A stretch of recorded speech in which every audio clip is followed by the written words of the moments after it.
Il est 20h, à l'hôpital, le calot d'une infirmière provoque un débat entre laïcité et mesures d'hygiène dans les hôpitaux publics. Les infirmières se mobilisent après le renvoi d'une collègue parisienne.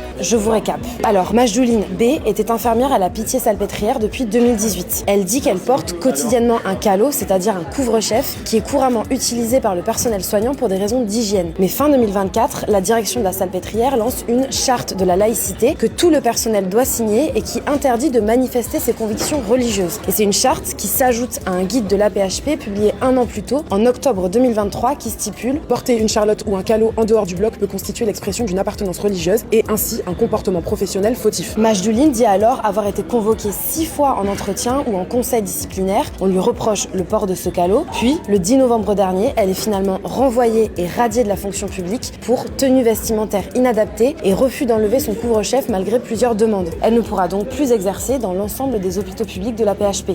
Sauf que pour la section Sud Santé de la Pitié-Salpêtrière qui a accompagné Majdouline, c'est une discrimination. J'ai contacté une élue du personnel, Blandine Chauvel, qui confirme que Majdouline est une excellente professionnelle à qui l'on n'avait rien à reprocher. Elle réaffirme que rien ne prouve qu'elle portait ce calot pour des raisons religieuses, mais qu'on lui aurait prêté cette intention à cause de ses origines supposées. Blandine Chauvel parle d'ailleurs d'une chasse au bonnet complètement absurde qui ciblerait les femmes perçues comme musulmanes. Et elle me signale même que le cas de Majdouline n'est pas isolé. D'autres collègues, sous pression, ont quitté l'établissement. Et ce sont des départs qu'elle déplore. Ça crée un manque de personnel alors même que l'année prochaine, le gouvernement a le projet de supprimer 20 000 postes dans un plan d'austérité d'une violence inédite. En réponse à ça, sur TikTok, des femmes se filment portant leur calot en soutien à leurs collègues. J'ai contacté la PHP pour qu'ils nous précisent les éléments concrets qui ont conduit à la décision de licenciement de Majdouline. Ils ont répondu: S'agissant des couvre-chefs en particulier, la jurisprudence administrative est venue rappeler à plusieurs reprises que tout signe peut devenir religieux par la volonté de celui qui le porte et ainsi être considéré comme un signe religieux par destination. Et le syndicat Sud Santé alerte sur un phénomène d'une ampleur largement sous-estimée qui ne se cantonne pas à la Pitié-Salpêtrière. Gustave Roussy, par exemple, un centre de lutte contre le cancer à Villejuif, a renforcé son règlement et précise que les coiffants